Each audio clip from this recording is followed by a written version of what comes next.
Recognized Uncle Walker D01.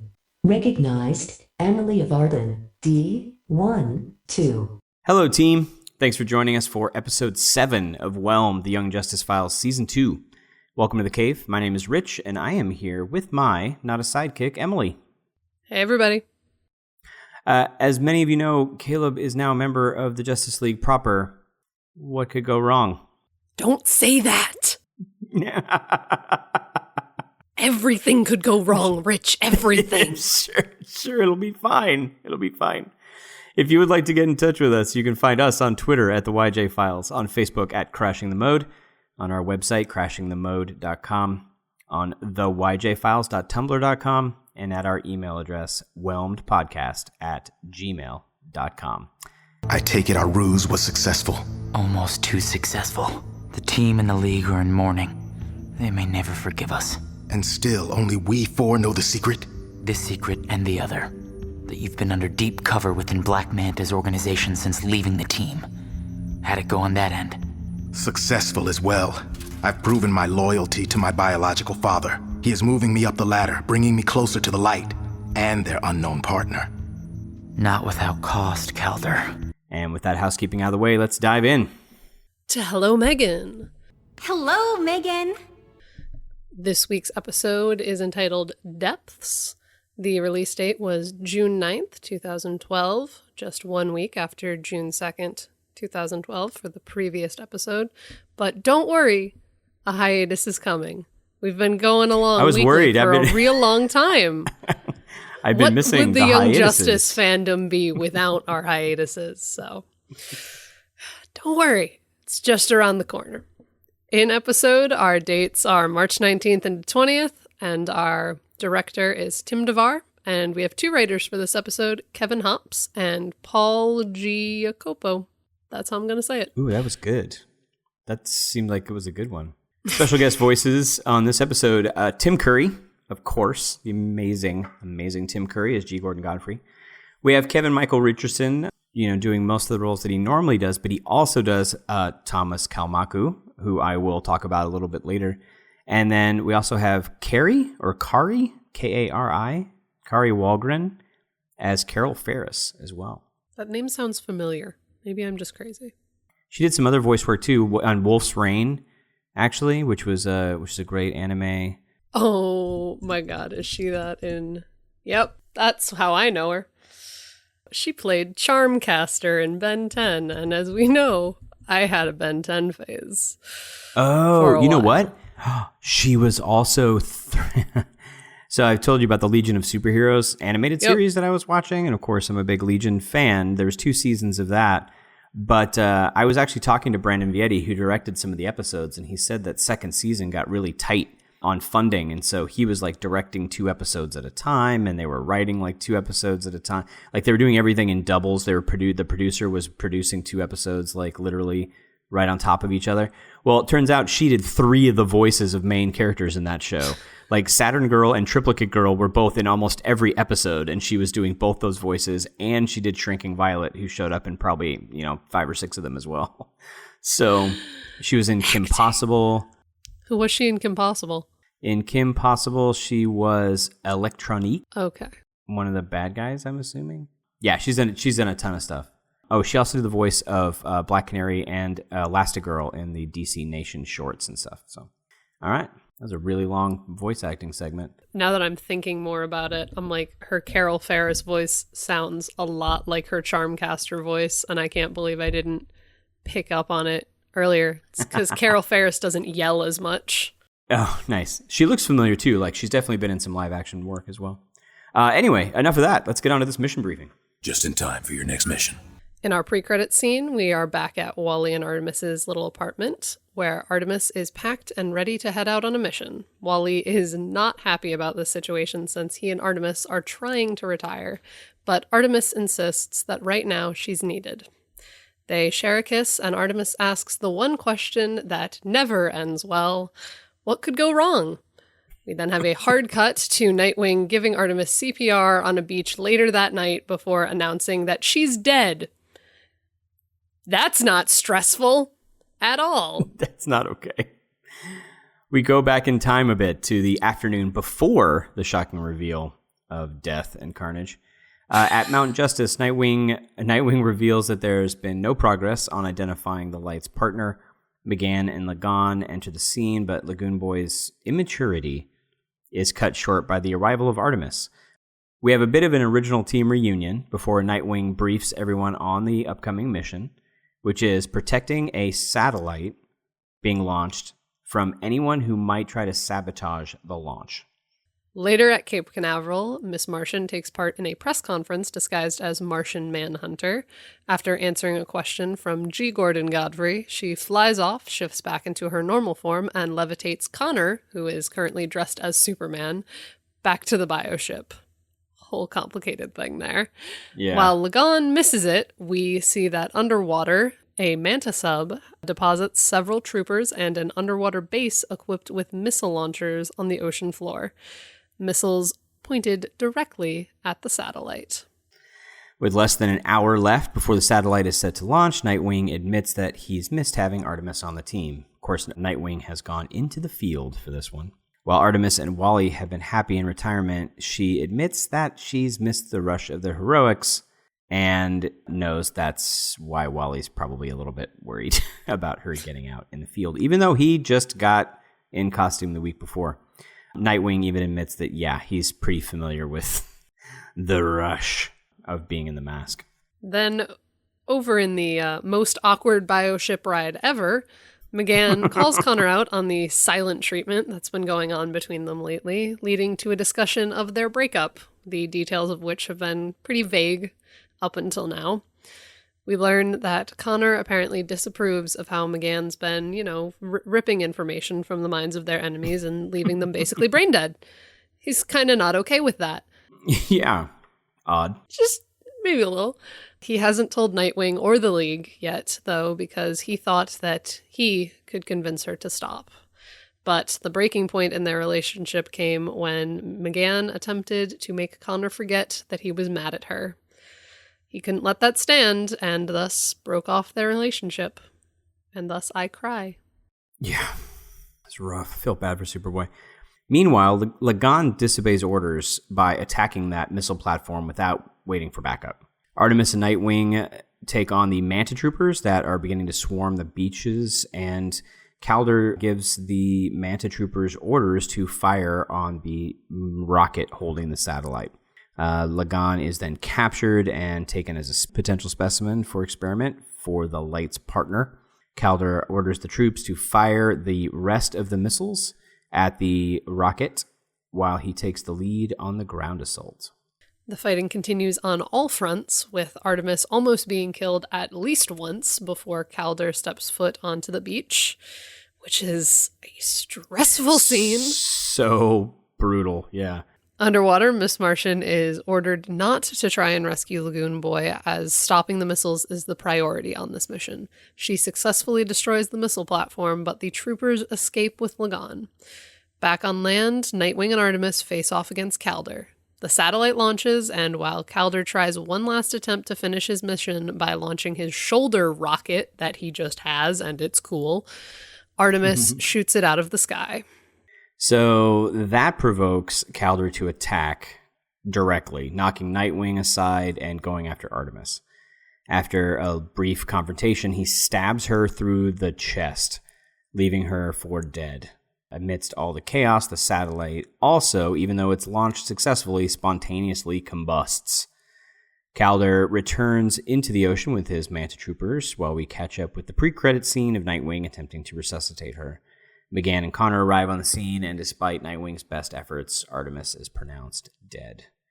Back at their base, Manta congratulates Calder on a successful mission and reveals that it was all a test to see if that he would take credit for the satellite's destruction, because Black Manta had already planted a bomb ahead of time, just in case. Calder's honesty in the face of his failure and not taking credit for the bomb that blew up the satellite apparently proves him ready for the next level, being introduced to the light. It's amazing how his honesty and his kindness and generosity has allowed him to go to the next level. And murder. Honesty, kindness, generosity, murder. These are the values we teach our children. Yes. Welcome to the light. Back at Mount Justice, everyone is mourning Artemis in a scene that gets me every time. While the other members of the team cry, Connor informs Mal that Nightwing is absent because he went to go tell Wally what happened. We then cut over to Bloodhaven, where Nightwing is alone in a warehouse contemplating that photo he took of himself and Artemis 5 years ago at Gotham Academy. However, his thoughts are interrupted by Calder, of all people, showing up. Before any sort of fight can break out, though, they are joined by Wally and Artemis. Through a flashback montage shot from different angles, we discover that Artemis's death was actually an elaborate ruse staged by Nightwing, Artemis, and Calder. Nightwing also reveals that only the 4 people present in this scene know that Artemis is alive, and that Calder is actually a double agent working undercover to discover the secrets of Black Manta's organization. Yeah. Calder then tells the others that he is successfully moving up the ranks, but Nightwing points out that the destruction of the satellite and Lagan's capture were never part of the plan. Nightwing then sets the next stage of the plan in motion, which is giving Artemis a glamour charm that Nightwing acquired from Zatanna. To anyone other than the 4 of them, she now looks like an entirely different person, which allows her to go undercover alongside Calder, giving him backup, as well as a second set of eyes. Artemis and Wally share a touching goodbye before the two part. While Artemis and Calder board the Mantis sub, Wally and Dick watch from a distance, and Wally warns his best friend that it only gets more dangerous from here. 3-month hiatus. Bam! Oh yeah, that's next. That was so stressful, though. It's like we've set up this crazy situation, and it's like, and you don't get to know what happens for 3 months.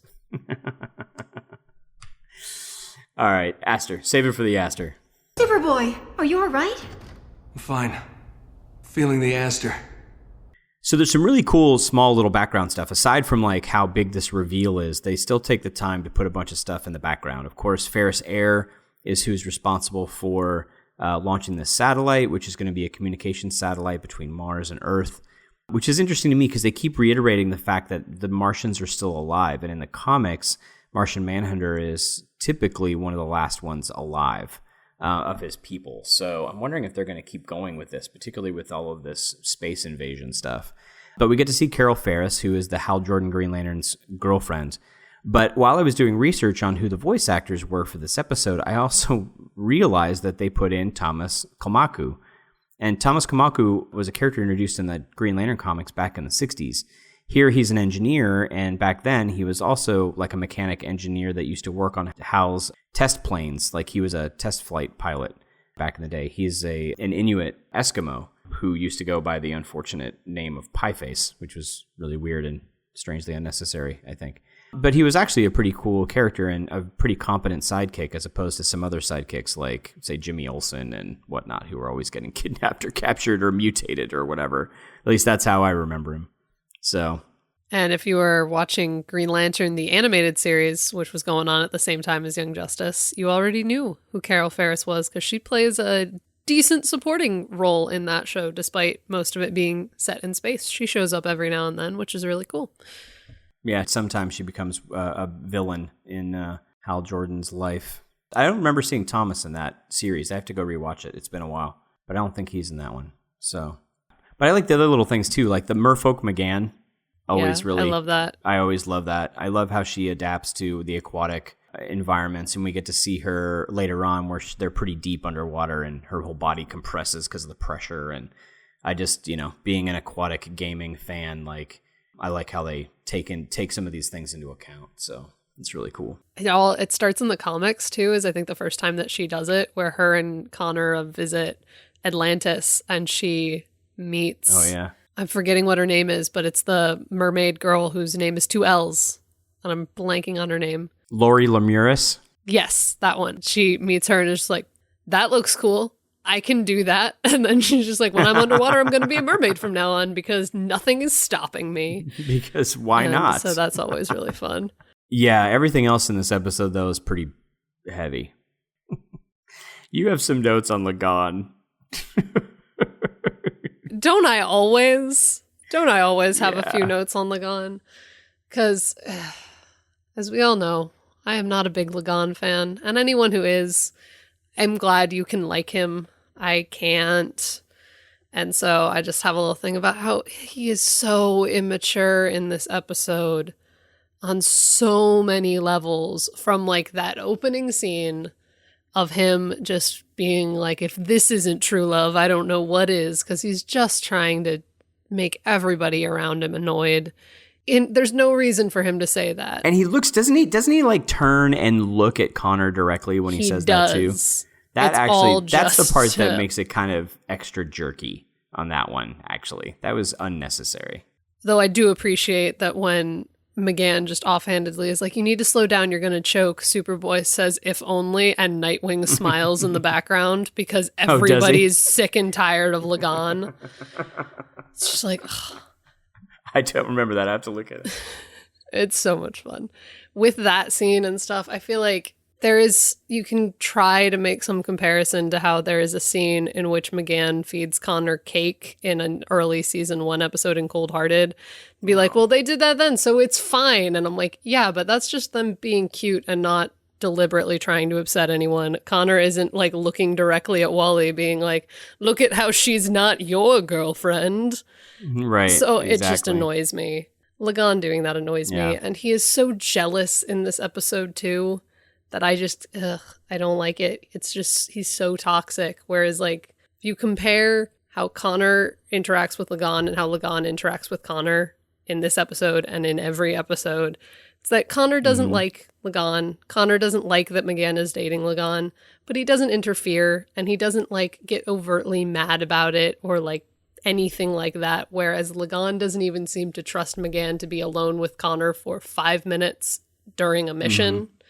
I'm like, you need to grow up and let your girlfriend do whatever your girlfriend's got to do because you need to chill, fish boy. Yeah.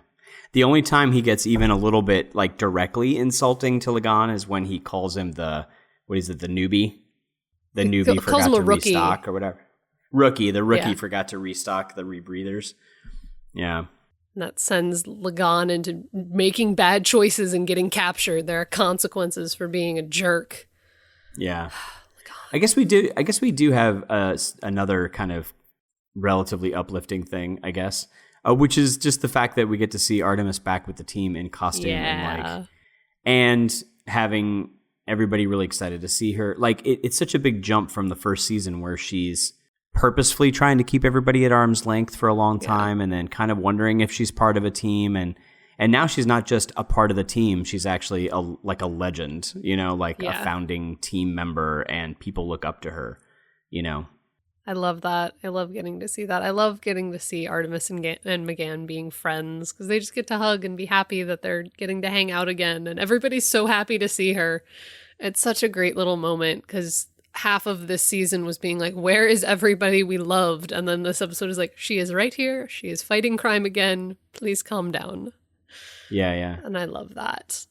And in that same scene, this rewatch, I finally picked up on something that had never really registered to me, where when they're talking about the satellite going up and everything, McGann looks genuinely really upset hearing like all of the stuff of people hating the idea of interacting with Mars. And it kind of finally like clicked in my mind that all of the xenophobic craziness that is encapsulated in this season is like personally affecting her, and she's like the only one on the team who it really affects because she's the only one who's not from Earth. Like Connor is a Kryptonian, but he was born here, I say in heavy quotation marks. Whereas McGann is new to this planet, and hearing all of these different newscasters and all of these different politicians be like, we don't want aliens here, and she considers this place her home. I'm like, that is really hard, and that gets overshadowed by, alien invasion really type good point. stuff. But I was just like, oh wow, that's a lot. Yeah. I hadn't really thought about that. I have to go back and take a look at her reactions. Yeah. Because I guess it's kind of true. The other thing I was thinking of is the fact that she left Mars for a reason. She did. And we know that Martian Manhunter has sent back, recordings of the things that he's doing. But in addition to that, like Martians are seeing him being a hero on Earth, which means that now that I guess she's still part of the team. She's not part of the League, so maybe she's still undercover. But like, if there's a reason why she's not there, increasing communication with Mars, maybe she just doesn't want to go back. Yeah. Like maybe there's a reason she doesn't want to be known. So it also makes me wonder if, based on all of the hints that we get, her life on Earth is much better than her life was on Mars. So I can definitely see that playing into her decision and her emotions in this scene. We know the bioship can go into space, but has she gone back to Mars ever? Can it reach that far? Or is it more just they say that she stowed away aboard Martian Manhunter's ship. What ship was he using? Like, does he have a Martian bioship somewhere? And if so, he can clearly go back and forth between there and Earth. So does she go back with it? Like, there's a lot of questions to be answered, and a lot of this xenophobia, like you're talking about, maybe affecting her. There's one thing that I could say about that, but it ends up in Crashing the Mode because it's near the very end of the season. Oh, let's bury that. Let's bring that in Crashing the Mode then. Let's do it. Other things about this episode. The scene on the bioship with McGann and Connor that I gave the summary for, when trying to write notes on this whole episode, I cannot fully articulate how emotional that scene is for me and just in general. Y'all can chalk it up to me being a sappy shipper or whatever, but that scene is so well written and so well acted that I don't know how you get through that scene without feeling something. I'm pretty sure I cried the first time I watched it when I hadn't cried at anything in this series the first time through. Yeah. Because that moment of just hearing Connor break down and explain how much everything between them meant to him and to have it fall apart like that is just so awful. The whole, how could you not know that I would know your touch in my mind?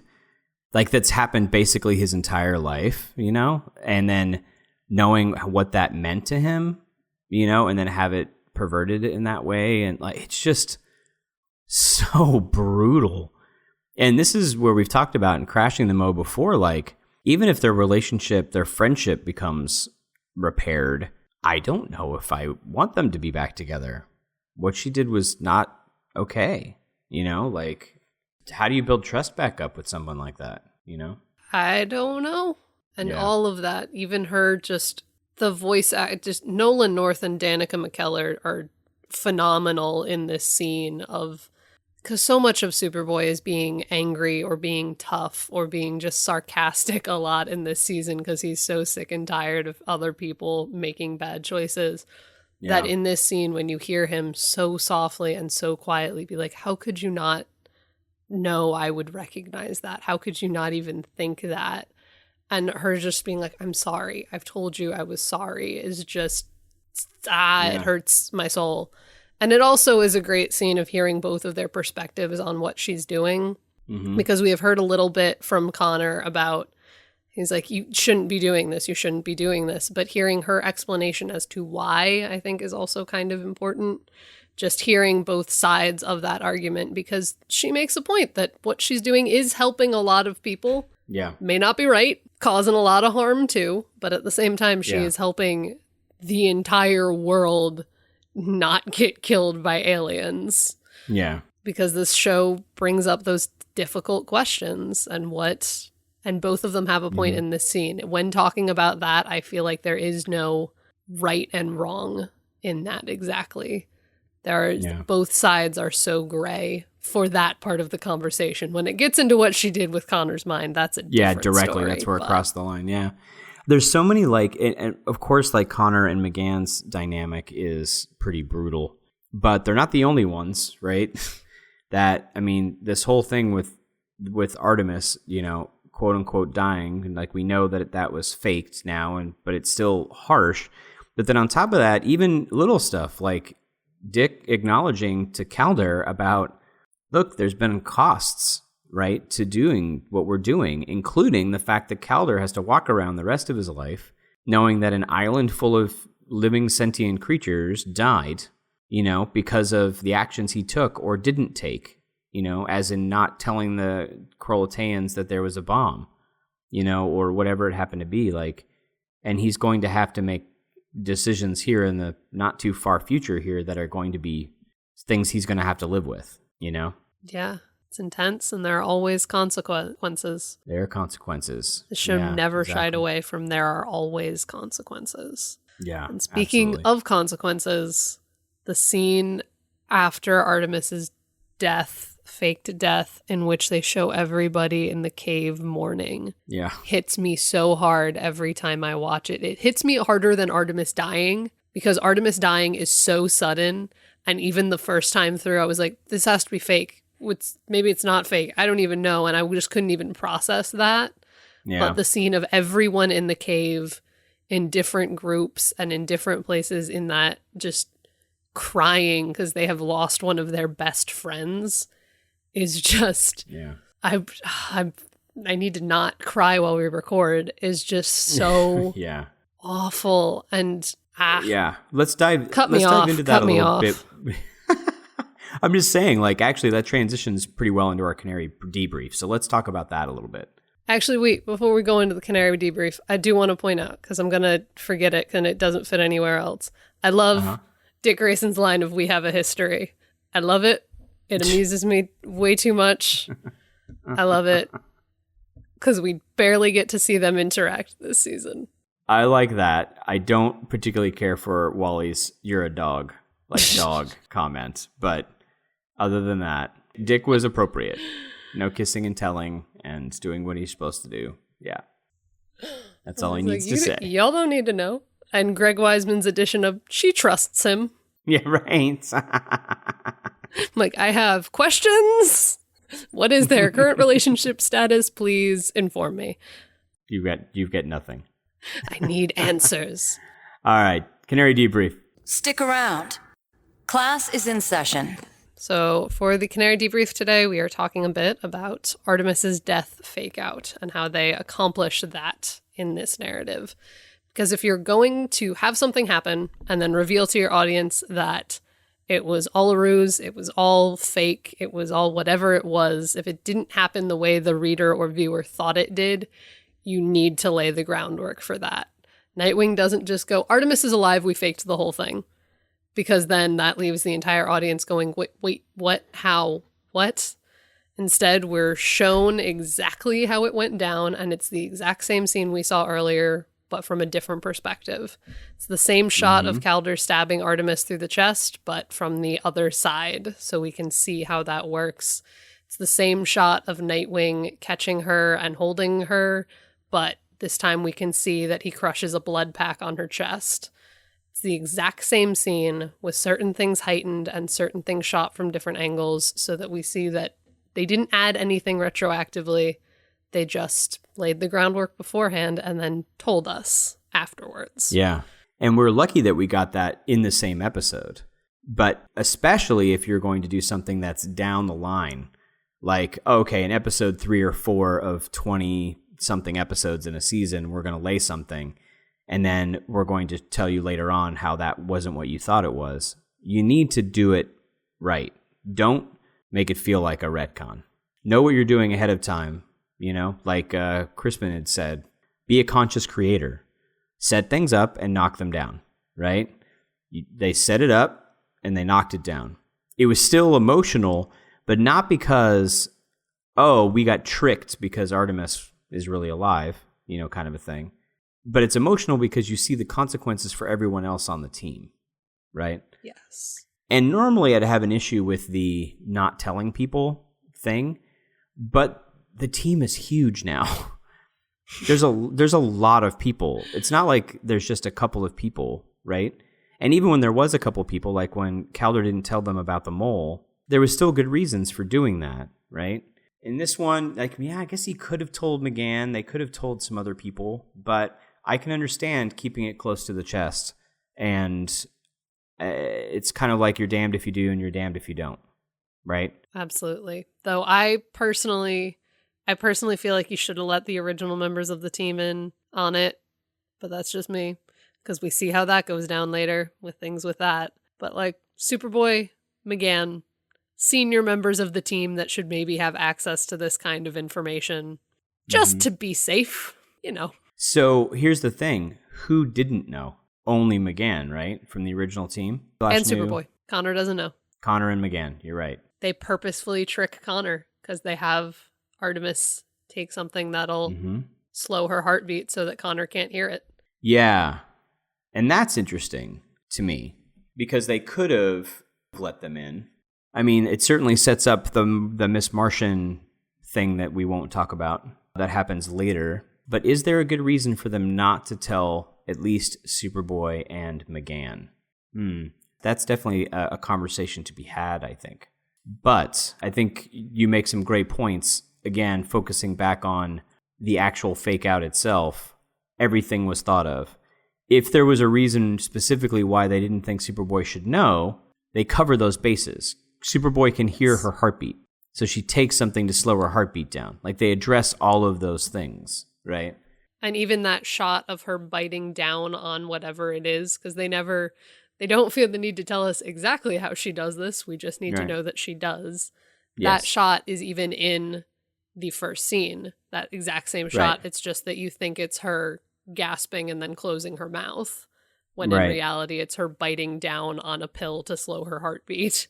Right. And I agree. So think ahead of time, be a conscious creator as much as possible. Think ahead of time on what you're going to do long term and make sure to do your edits right and set things up to knock them down. All right, yeah, let's get into crashing the mode though. We're dodging around a few things here. Let's crash the mode. Tell us something we don't know yet. Sorry, BB. We can't risk altering the time stream. We do that, we're all feeling the mode. Yes, because what could go wrong? Everything. Everything could go wrong. Literally everything, Artemis, dear God, why? I like the fact that they got Calder back up. Yes. I like the fact that they got back up for him. I like that they revisit the question of whether or not he's a traitor later on when he blows up Mount Justice. I like that Wally's worried about Artemis as well. Yeah. Like, maybe this could be a problem, right, in the future. Go ahead. You look like you have something to say.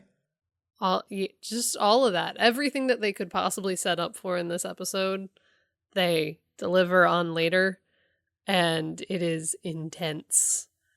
Also, even within the episode, Crashing the Mode, the fact that they consistently have Artemis referencing death is so stressful. As a little mini Crashing the Mode within the episode is so stressful after that first thing. And at the same time, it feels almost like it could be cheap if it was her actual death, when you find out that it's like, no, she faked her death. Of course she's thinking about death this whole time. It's not just, let's be heavy-handed. It's her being like, nah, I'm kind of pretending to die today.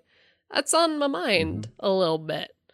So that's mini Crashing the Mode, just throwing that out there. But yeah. I feel like we should have learned from Failsafe that you don't kill Artemis in front of McGann and think bad things won't happen. Like, we've been here before, guys. Yeah, that's a really interesting point. That's a really interesting point that I had not thought of. Artemis's death does not do good things for McGann's psyche. Ever. We know this. Make better choices, Nightwing. You had something you were going to say about Miss Martian and Crashing the Mode too. Right. Because you were asking if she ever goes back to Mars or not. In the last episode of the season, at the very end, as they're all going out to do all of their things and Nightwing leaves to go do his thing, Calder is giving everyone missions. And if it's like the thing before Bereft, where Batman starts explaining stuff and it kind of fades out. But if you listen, you hear Calder say, one of the squads is Miss Martian, Superboy, Beast Boy. You guys are going to Mars to do whatever. And I can't remember what it is, but he does say, we need the three of you to go to Mars. And so they have the ability to, and they are at some point after season 2 going to send her there. I would love to see that in season 3 of Miss Martian just goes back home, because that would be incredibly interesting. But yeah, it's referenced later. I got to go back and listen to that again. I don't remember that. I only know that because I saw it pointed out online. I didn't catch it the first few times through. I saw it pointed out online. I was like, oh my God, it's great. By the time this airs, we'll have aired our actual play podcast as well. I am 5 minutes and 35 seconds of audio redacted. Well, that was a bit deep dive crashing the mode. And again, because in the comics, Martian Manhunter is supposedly the last member of his race or his species on Mars. And in some cases, because of a genocide performed by the white Martians, you know, it's just different takes on his origins are so funky. I'm wondering if they procreate so quickly and there's that many of them and they're this superpowered, why haven't they just taken over everything? Like, why haven't they come to Earth and, you know, done something? Why is there not more, if they have bioships that can travel between planets with no problem, why isn't there more communication with Mars? It makes it an interesting thought process. They are benevolent, terrifying demigods. Balls of sunshine. Yeah? No, that's only Ms. Martian. Oh, I see. All right, great. All right, well, let's move on to some fan service then. We have kind of a really cool, unique one this week. Go for it, Em. I've admired your stance on animal rights for years. We do. We have an awesome piece called Young Justice by the Numbers, which is this crazy cool infographic created by Tigatog on Tumblr that I think I read somewhere is 2 people with 1 account. It is an insane infographic with these super interesting statistics and breakdowns for both seasons of the show, cataloging how many times catchphrases are said, how many times certain attacks are used. Every single nickname for Kid Flash is on there somewhere, and that's a fun one. There's just so many amazing statistics on there that you never knew you needed to know until you read it. And you can find it on Tumblr. We'll have the link down in the show notes. I think I have also reblogged that to the YJ Files Tumblr. So if you follow us over there, if you're one of like the 15 people who follows us over there, you have seen it. But if you haven't, go check it out. It is incredible. Never been more entertained by a graph. It even includes a page called the Dictionary that has all of Dick Grayson's things like turbed, whelmed, user unfriendly, Aster, etc., etc. Yeah, it's pretty awesome. So we'll have a link to that in the show notes, so pop over there and check that out. And with that, I think we can wrap up this mission and head out of the cave. Of course, the best way to support the show is with a 5-star review on iTunes or your podcatcher of choice. Also, please continue to hashtag keep binging YJ and hashtag buy YJ Comics on Comixology. You can also now use hashtag Young Justice Outsiders when talking about Season 3.